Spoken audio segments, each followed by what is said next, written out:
भाई साहब brake fail हो गई साहब। गाड़ी न्यूट्रल में डाल। हाँ। गाड़िया के टेक ओवर करता ब्रेक फेल बाओ में चल चल ऑल द बेस्ट आखिरी सलाह पीछे जो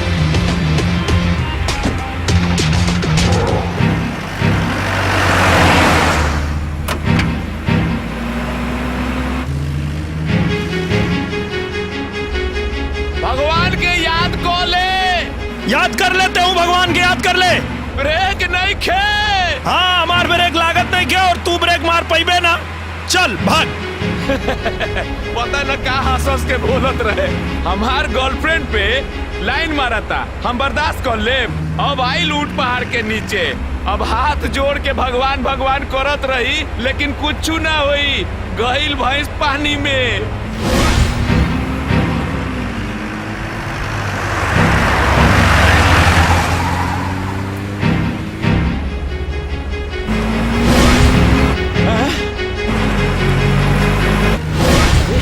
अरे भगाओ यार। अरे मलिक कितना तेज भगा। अरे भगाओ यार, हमें ब्रेक नहीं क्यों पीछे पीछे आ रहल बा।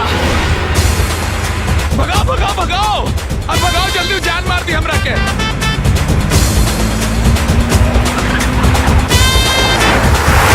ए भाई रुक जो, हमें ब्रेक नहीं खे। अबे भाग मर जाइबे।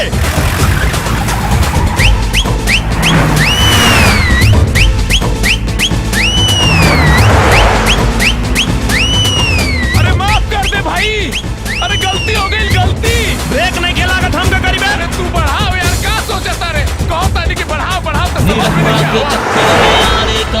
निरहुआ के चक्कर में आने का नहीं, निरहुआ के चक्कर में आने का नहीं।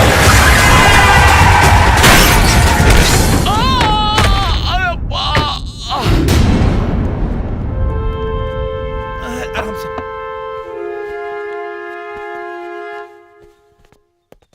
का भाई सब व्यवस्था ठीक बानू? हाँ हाँ हाँ अच्छा सुना, खाना पीना के इंतजाम देख लिया। ठीक बा भैया। ए शाबाश। काहे ला इतना प्यार करेनी हमरा से? काहे कि तू हमार बहन ना बेटी लगेली। हर बेटी बियाह के बाद मायका छोड़ के ससुराल जाली, लेकिन आप हमरा खातिर मायके में ही घर जमाई लेके आ गई नी। तोहरे बिना तब हमहू न जी पाई पगली। मालिक जौन गाड़ी भेजले रहनी दामाद जी के लावे खातिर ओकर एक्सीडेंट हो गई। अरे ना ऐसा नहीं हो सकत, हम बानी नो, हम दिखता नहीं। एकदम सही कहता है। अपने के रहते हमके कुछ होइए नहीं के सकत। ई के है? वो बिल बाबू हमें उनकर थोड़ा नस वस खिंचा गइल बा। अब ठीक बानी ना? एकदम बढ़िया मजे में। बैठी। हम तो डरा गए रहनी। हम का कहत रहनी है कि हाथ मुंह धो लेती तो खाने रेडी बा, चल के खा लेती। अरे खाना खाए से पहले घर वाला लोग से परिचय तो कराई। हाँ भाई राउर। अरे भैया, अरे उठा उठा।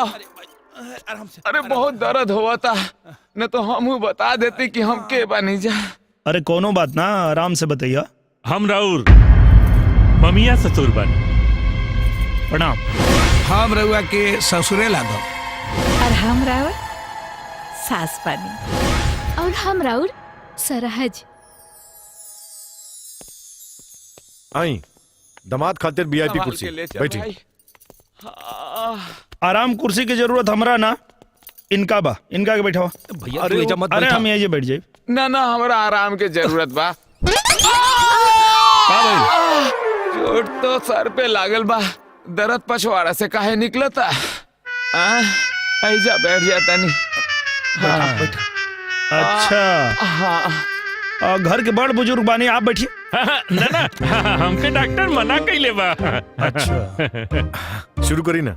हाँ हाँ शुरू करी। अरे रुकी रुकी रुकी, अरे घर का दामाद बानी, पहले मुंह मीठा करके तब बाद में खाना खायल जाई। अरे लियावा ना मिठाई। दे दे। जोर से चोट लागल बा, हम मीठा खाई। का फुसुर फुसुर करत आनी बाबूजी। हाईली रउए हुरली। खाएं?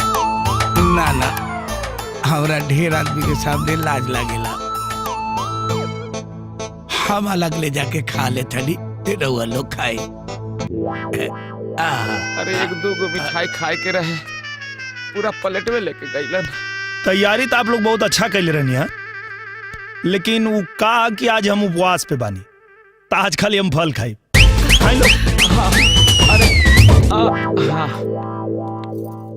बहन तो से कुछ बात करे के रहे, लेकिन पता ना कैसे। बताई ना भैया, का बात है? बेटा तोहरा कुंडली में लिखल बा कि ब्याह के बाद 6 महीना तक तू अपना पति के साथ ना रह सकेलो। का है? अब कुंडली के ग्रह दोष के हिसाब से साथ में रहला पर पति के मौत भी हो सकेला। अगर ऐसन बात बा भैया, तो अपने सुहाग के रक्षा खातिर 6 महीना तक हम साल भर उनके अपना से दूर रखे।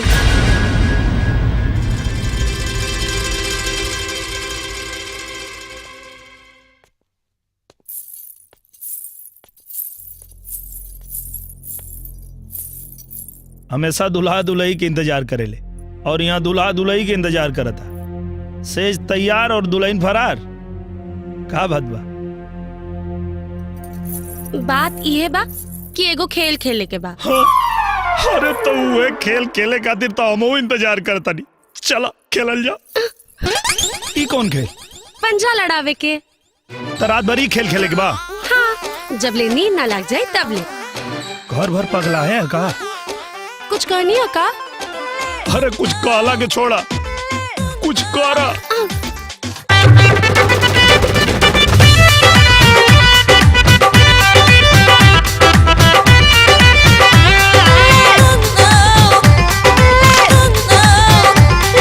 चौकी पे चोट तो सुगनाई खे हो मोट।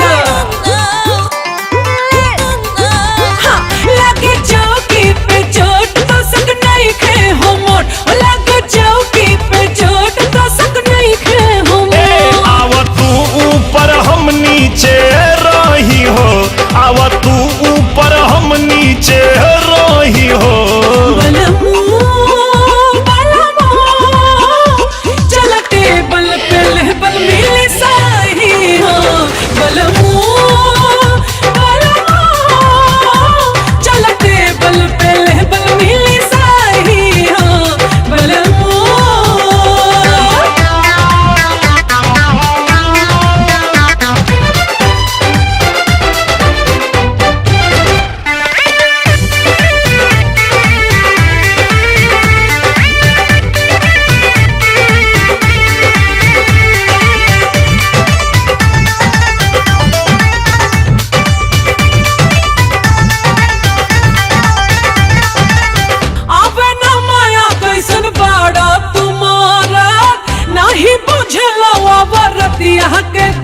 सोना आवा ना सतावा, आवे ना माया कैसन बाड़ा तुम्हारा। नहीं बुझला अब रतिया के दारा। ए दिल जानी तब पलंगे पे आवा, चाहत नीचे दुगो तकियो लगाला, दुगो तकियो लगाला। सही जगह बा, सही जगह बा यही पे लोही हो, सही जगह बा यही पे लोही हो। चल टेबल पे लेबल मिले सही हो। चल टेबल पे लेबल मिले सही सही सही हो।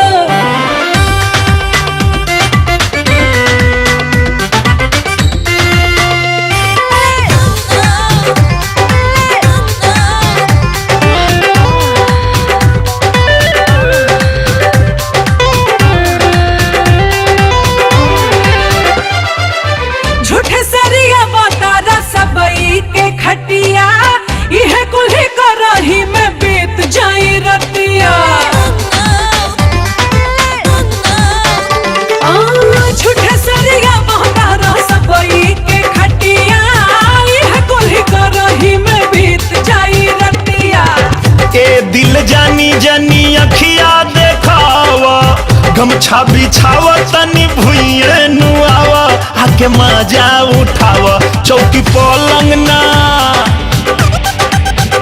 चौकी पलंग ना खाट हो जे ढही हो चौकी पलंग ना खाट हो जे ढही हो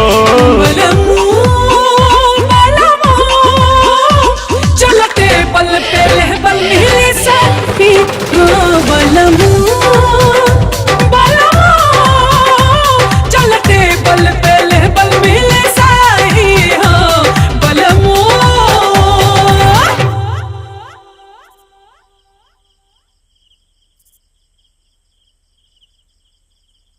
ए जी नाराज हो गई नी? नहीं, बहुत खुश बनी हम। सवेरे पूरा गांव में लड्डू बांटब। हमार मेहरा सुहाग रात में टेबल पे लेबल मिला के पंजा लड़ावतिया। हमरा खातिर कुछ महीना इंतजार ना कर सकता निका? काहे? बस हमरा खातिर प्लीज। ऐसन बात बतावे के चाहे ना। तोरा खातिर कुछ महीना का पूरा जीवन इंतजार कर सकता नहीं। अब खुश? चलो।